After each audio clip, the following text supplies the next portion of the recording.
Pushpa 2 movie release సందర్భంగా సంధ్యా theatre లో crowd ఎక్కువ అవడం వల్ల ఏదైతే తొక్కిసలాట జరిగిందో అక్కడ రేవతి అనే ఒక యువతి చనిపోవడం అందరికీ తెలిసిందే. దీనికి సంబంధించి ఐకాన్ స్టార్ అల్లు అర్జున్ గారి పైన కేసు అయితే నమోదైంది. ఇప్పుడు ఇది పెద్ద హాట్ టాపిక్ గా మారింది. రేవతి అనే మహిళ చనిపోవడం, ఆవిడ కొడుకు ప్రాణాపాయ స్థితిలో హాస్పిటల్లో ఉండడం, ఇదంతా కూడా అల్లు అర్జున్ గారు సంధ్యా థియేటర్ కి వస్తున్నా అని చెప్పి ముందే తెలియజేయలేదు అనే వాదన అయితే వినిపిస్తోంది. ఈ ఇష్యూ గురించి పూర్తిగా తెలుసుకునే ప్రయత్నం చేద్దాం. అలా తెలుసుకునే ముందు మన సినిమాటో ఛానల్ సబ్స్క్రైబ్ చేయండి. మీ వాల్యుబుల్ టైం మాకు ఇస్తున్నారు మా ఛానల్ గ్రోత్ అవ్వడానికి, మాకు సపోర్ట్ గా. కాబట్టి మీ వాల్యుబుల్ టైం ని 1 మినిట్ కూడా వృధా చేయకుండా కంటెంట్ ఉన్న videos, movie informational videos, movie reviews, OTT updates మీ ముందుకు ఎప్పుడు తెస్తూనే ఉంటాం. Please subscribe and support. అదే విధంగా అల్లు అర్జున్ గారు వారి అభిమానులని ముద్దుగా ఆర్మీ అని చెప్పి పిలుస్తుంటారు. ఇప్పుడు ఈ ఆర్మీ అనే పేరు పైన కూడా ఒక కేసు అయితే నమోదైంది. అదేంటో కూడా తెలుసుకునే ప్రయత్నం చేద్దాం. ముందుగా ఈ మహిళ ఎవరైతే చనిపోయారో, రేవతి అనే మహిళ, ఆ ఇష్యూ గురించి అయితే తెలుసుకునే ప్రయత్నం చేద్దాం. అసలు ఏం జరిగిందంటే December 4th ఒక రోజు ముందుగానే ప్రీమియర్స్ అయితే పడ్డాయి పుష్ప 2 మూవీకి సంబంధించి. ఇప్పటికే ఈ పుష్ప 2 మూవీకి సంబంధించి చాలా ఎక్స్పెక్టేషన్స్ అయితే ఉన్నాం. అదే విధంగా భారీ హైప్ కూడా ఉండటంతో సంధ్యా థియేటర్ ముందర చాలా మంది అయితే అభిమానులు, ఆర్మీ అని పిలుచుకునే అభిమానులు పోగయ్యారు. సంధ్యా థియేటర్ గేట్లు అయితే క్లోజ్ లో ఉన్నాయి. ఆ గేట్ బయట వేలాది మంది అభిమానులు అయితే ఉన్నారు. లోపల ఒక 10-15 మంది పోలీసులు బందోబస్తుగా అయితే ఉన్నారు. అల్లు అర్జున్ గారు సంధ్యా థియేటర్ ప్రాంగణానికి అయితే విచ్చేస్తున్నారని చెప్పి ఆ విషయం అయితే బాగా స్ప్రెడ్ అయింది. దాంతో ఇంకా చాలా మంది అభిమానులు అయితే పోగయ్యారు. చాలా క్రౌడ్ ఉంది. అప్పటికే లోపల ఉన్న 10-15 మంది పోలీసులు గేట్లని తన చేతులతో ప్రతి ఒక్కరు కూడా లోపలికి ఎవరు రాకుండా ఆపే ప్రయత్నంలో ఆ గేట్ ని ముందరికి తోసి ఉంచడం మనం వీడియోలో అయితే చాలా చక్కగా చూసాం. ఎప్పుడైతే అల్లు అర్జున్ గారు వచ్చారో అప్పుడు చాలా మంది అభిమానులు వారి కారు ముందర లోపలికి, అంటే థియేటర్ లోపలికి పోలీసులు దాటుకొని వచ్చే ప్రయత్నం అయితే చేశారు. అప్పుడు లోపల ఉన్న 15 మంది పోలీసులు వారిపై లాఠీ చార్జ్ కూడా చేయడం జరిగింది.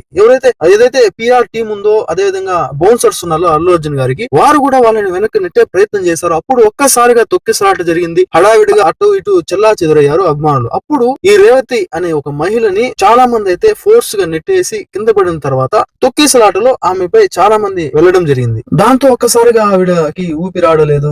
ఆ ఊపిరాడని పరిస్థితిలో ఆమె అపస్మారక స్థితిలోకి, అన్కాన్షియస్ లోకి వెళ్లిపోయింది. ఆవిడతో పాటు వాళ్ళ అబ్బాయి కూడా ఉన్నాడు. వాళ్ళ అబ్బాయి కూడా ఇదే పరిస్థితి ఎదురైంది. వారితో పాటు వారి భర్త, వారి కూతురు ఉన్నప్పటికీ కూడా వాళ్ళు వేరొక సైడ్ అయితే ఉన్నారు. ఆవిడ, వారి అబ్బాయి అన్కాన్షియస్ లో ఉన్నప్పుడు పోలీసులు హుటాహుటిన హాస్పిటల్ చేర్చడం జరిగింది. అప్పటికే ఆవిడ చనిపోయారని చెప్పి నిర్ధారణ చేశారు డాక్టర్స్. ఇది జరిగింది ఆ రోజు.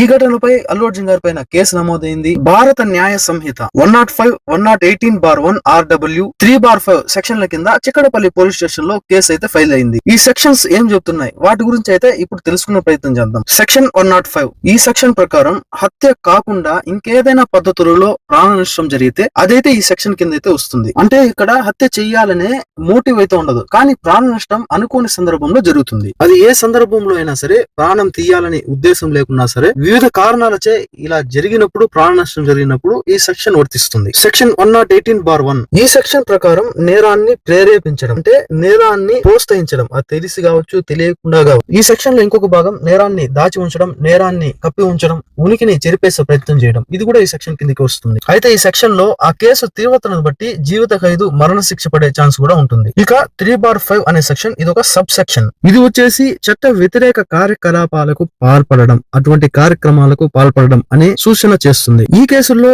నేరం, శిక్ష అనేది కోర్టులే తెలుస్తాయి. ప్రాణ నష్టం అది జరిగింది, అది ఒకటి కావచ్చు, దానికి అంతకు మించి కావచ్చు, అది ఏ పద్ధతుల ద్వారా జరిగింది, ప్రాణ నష్టం జరగడానికి ప్రేరేపించిన వాస్తవ ఘటనలు ఏంటి అనేది, ఎవరు దీనికి బాధ్యులు అనేది కోర్టులే నిర్ణయిస్తాయి. ఈ సెక్షన్ కింద ఎవరైతే ముద్దాయిగా తేలిన వ్యక్తికి తక్కువ 5 సంవత్సరాలు, గరిష్టంగా 10 సంవత్సరాలు శిక్ష పడే అవకాశం ఉందని చెప్పి నిపుణులు చెప్తున్నారు. ముందుగా పోలీసులు ఈ కేసు విషయంగా దర్యాప్తు చేసి ఛార్జ్ షీట్ అనేది కోర్టుకు సమర్పించాల్సి ఉంటుంది. దాని తర్వాత కోర్టు అనేది ఆ దర్యాప్తు చేసిన విధానాన్ని బట్టి, అక్కడ కోర్టు ప్రాంగణంలో జరిగే వాస్తవ ఘటనల ఆధారంగా పరిశీలించి ఎవరు దోషి, ఎంతవరకు శిక్ష అనేది తెలుస్తుంది. అయితే మరొక న్యూస్ ఏంటంటే, ఇప్పుడు వైరల్ గా మారింది. అల్లు అర్జున్ ఆర్మీ అనే పేరు ఏదైతే ఉందో దీనిపైన అయితే ఒక కేసు అయితే నమోదైంది. Green peas environment water harvesting foundation అనే సంస్థ ఈ కేసును అయితే ఫైల్ చేసింది. ఆర్మీ అంటే దేశానికి సేవ చేసే ఒక గౌరవ ప్రధానమైన పేరు అని, దేశ భద్రతకు సంబంధించిన అంశం అని చెప్పి తెలియజేసి, ఇటువంటి గొప్ప పేరును ఒక హీరో ఫ్యాన్స్ కి ఎలా పెట్టుకుంటారని చెప్పి ఈ సంస్థ అధ్యక్షులు ఆగ్రహం వ్యక్తం చేశారు. దీనికి సంబంధించి ఈ కేసును ఫైల్ చేయడానికి జవహర్ నగర్ సిఐని అయితే సంప్రదించారు. దీనిపై